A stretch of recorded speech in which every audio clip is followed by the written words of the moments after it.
Resolvi há tempos procurar a minha própria interpretação da origem de Portugal, do país, a quem todos nós conhecemos certas virtudes, mas também muitos problemas, muitas intrigas, muita coisa mal explicada. E então eu tentei chegar à gênese, à origem desse tipo de maldição, digamos assim, que terá levado um país a percorrer, como as pessoas, não é? Uma determinada trajetória, até chegar àquilo que é hoje em dia, não é? É um pouco como ver a árvore genealógica de uma pessoa, mas desta vez será a árvore genealógica de um país. Eu fiz esse tipo de trabalho ou de viagem, entretive-me a fazer isso ao longo dos tempos, já nem sei quando, e resolvi então agora contar em 3 ou 4 vídeos pequenos as conclusões a que cheguei. E começo com um pensamento que, de certo modo, encerra tudo aquilo que é a minha visão disto que vou contar, a que chamei a origem do mal. No fundo, uma busca do pecado original deste país chamado Portugal, digamos assim. Todo o começo é involuntário. Deus é o agente. O herói assim assiste, vário e inconsciente. A espada em tuas mãos, achada, teu olhar desce. Que farei eu com esta espada? Ergueste-a e fez-se. Comecemos então com um encontro em Roma em setembro de 1074. Foi aí que eu fui à procura das origens do mal deste país que se chama Portugal. Rima e tem graça. A sala estava mergulhada na penumbra e o ambiente era de grande austeridade, contrastando claramente com a afabilidade dos 2 homens, o Papa Gregório VII e Santo Hugo, abade de Cluny. O tempo é o mundo e a eternidade é Deus, Hugo. Se quisermos assegurar a nossa passagem à eternidade, temos que controlar o mundo. Queres dizer, o homem, Hildebrando? Certamente, meu amigo. Devemos garantir os interesses divinos, que são os nossos, através de uma mão de ferro no mundo cristão. Tens de te acautelar, pois as forças seculares são muitas e muito fortes. Podes contar com a minha colaboração incondicional. Agradeço-te, meu amigo, e tenho de facto algo a pedir-te nesse sentido de extrema importância para o futuro da cristandade. Tudo o que estiver ao meu alcance. Entreguei-me de todo o coração a esta missão, Hugo, e nada nem ninguém me fará recuar. Tenho esperança que a Igreja reencontre os caminhos da fé há muito perdidos. Tens então esperança de ser bem-sucedido. Se não tivesse esperanças em melhores tempos e em ser útil à Igreja, não me tinha conservado em Roma. Deus o sabe.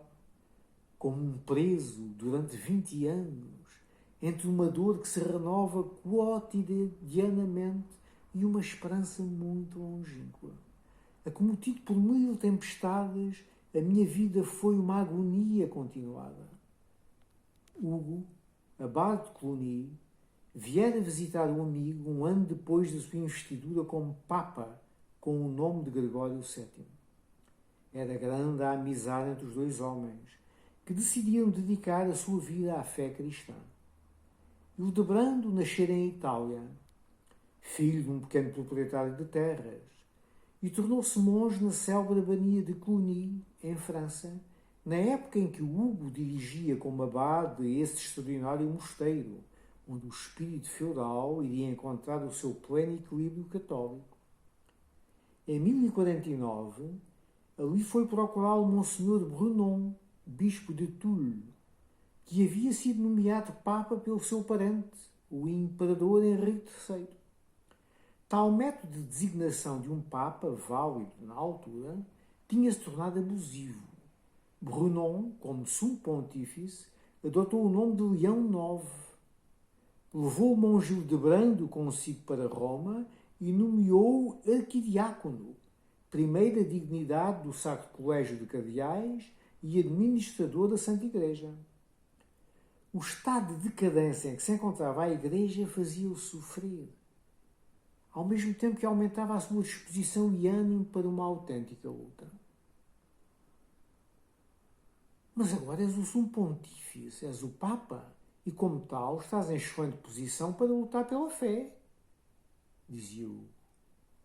Sem dúvida, meu amigo, e é por isso que te pedi que viesses a Roma. Tenho um grande sonho que pretendo realizar em vida. Muita coisa está mal na Igreja, no mundo cristão. O espírito das trevas é muito poderoso e está a afastar as pessoas da fé católica, sim. Sabes que tenho lutado contra isso toda a minha vida. Bem sei, meu amigo, bem sei, tu és a exceção. A minha observação do mundo católico diz-me que é muito difícil encontrar alguém como tu, pois raros são os sacerdotes que chegam ao episcopado por vias canónicas e que levam uma vida conveniente, conduzindo os seus rebanhos no espírito de caridade. E se falarmos dos príncipes seculares, então, não conheço nenhum que prefira a glória de Deus à sua própria glória, a justiça ao interesse. São piores que os judeus ou mesmo os pagãos. Como sabes, estou ativamente empenhado e até aqui com sucesso, pela graça de Deus, na luta das investiduras, no que concerne a dádivas de terras à Igreja. Bispos e abades de toda a Europa comportam-se como grandes senhores feudais e, sendo pessoas de pouca fé, veneram mais a propriedade que a Deus. Esse é o maior problema que se nos depara, assim. Pois a fidelidade, que devia ser dada a Deus e à Santa Igreja, é canalizada para os senhores que os impulsaram. O problema colocava-se nas grandes propriedades das terras que a Igreja possuía. Com efeito, durante séculos, ela havia recebido numerosas doações de terra, ela, a Igreja, e os bispos e abades de toda a Europa administravam tais propriedades como grandes senhores feudais. Surgia assim o problema político da relação temporal entre o rei, o bispo ou o abade como proprietários das terras. Era natural que o rei exigisse uma certa sujeição temporal do bispo, enquanto senhor de grandes domínios dentro do reino. Mas pouco a pouco, para assegurar essa fidelidade, os imperadores passaram a nomear leigos de sua confiança para os grandes feudos eclesiásticos. O imperador então investia-os com o anel e o báculo. Não apenas lhes outorgava a terra como feudo, mas também decidia quem seria sagrado bispo. Em via disto, geralmente os candidatos às abadias e aos bispados não eram sequer eclesiásticos, mas simples leigos que pagavam ao imperador enormes somas pela investidura. A autoridade jurídica da Igreja sobre os clérigos, assim nomeados, perdia-se, porque eles ficavam sujeitos à autoridade civil. A investidura laica tornou-se pouco a pouco um facto consumado, que era necessário erradicar, sob pena da Igreja perder a sua independência. E para piorar as coisas, os bispos assim nomeados pelo imperador pretendiam que o seu cargo se transmitisse por herança à sua família. Para isso, procuravam ter descendência e não respeitavam o celibato, que havia séculos foi estabelecido na Igreja do Ocidente. Esta é a minha luta de mais de 20 anos, e tem sido travada com a máxima sabedoria, meu amigo. As notícias das tuas sábias reformas têm chegado a Cluny. Rezo pelo teu sucesso, que é o nosso, incessantemente. Conseguimos algo muito valioso, sim, Hugo. pois a hierarquia eclesiástica foi reformada de um modo aceito por todos. Não sem alguma resistência, Hildebrando, pois não é fácil, mesmo para os clérigos, abandonarem o poder temporal, a riqueza que lhes advém da venda das propriedades. E se falarmos então do celibato, gracejou sua santidade. Com a graça de Deus conseguirás demover também os mais renitentes. Os alemães são muito mais renitentes, demasiado ricos para se preocuparem com Deus. Henrique mantém-nos bem presos pela bolsa. Mas sei que te surgem novos apoios, colaboradores que lutam heroicamente pela verdade. Sim, Hugo, e são atitudes como essas que me enchem a alma de coragem e alegria para prosseguir a minha cruzada.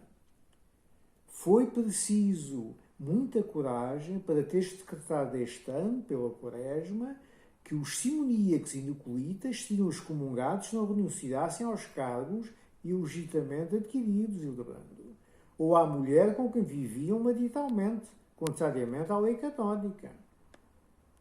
Ganhaste com isso um inimigo muito perigoso, ardiloso, eu sei. Henrique é um déspota, mas com a ajuda de Deus conseguirei vencer e comigo toda a cristandade vencerá, Hugo. E o Hildebrando levantou-se do enorme cadeirão onde se sentara durante a conversa e, passando a mão pelos ombros do amigo, dirigiu-se silenciosamente para uma das janelas, sobranceiras a um frondoso jardim. Após alguns momentos de silêncio, dirigiu-se ao amigo sem contudo se virar. Meu amigo Hugo, ninguém melhor que nós sabe que o poder, bem como a felicidade, são transitórios, pois nos escapam constantemente, ou simplesmente deixam de existir de um momento para o outro, deixando-nos num estado de desespero, deixando um gosto a cinza na boca e no espírito. Sim, esse é o nosso fado, disse Hugo. É um fado que transportamos por amor de Deus. E quando se trata do poder da Santa Igreja, estamos a falar da vontade de Deus, sim. Absolutamente, Hildebrando. Estou muito preocupado com o que se passa na Península Ibérica. Segundo sei, o afastamento das leis da Igreja faz sair de forma despoderada. Temos de travar isso imediatamente. Estou consciente desse perigo melhor que ninguém. Afonso de Leão, contudo, tem sido um defensor da nossa política. Sim, mas o que verdadeiramente me preocupa, Hugo, é o futuro, a sua sucessão. Seria desastroso que o que se conseguiu até aqui tão arduamente fosse por água abaixo. A nossa influência na Ibéria é grande. A minha sobrinha Constança é casada com Afonso, que apoia a nossa política. E a sua capacidade de persuadir o marido tem sido eficaz. Eu sei, Hugo, eu sei. Tens feito um trabalho extraordinário. Mas peço-te por Deus que penses numa solução a longo prazo. Hugo esboçou um sorriso e, após uns momentos de hesitação, de uma mal disfarçada ansiedade, respondeu: tenho uma solução perfeita, Hildebrando. Penso que com ela estará garantida a felicidade dos reinos cristãos da Península Ibérica e a autoridade da Igreja. Apenas necessito de algum tempo. Esse bem precioso e incorpóreo que tantas vezes nos escapa.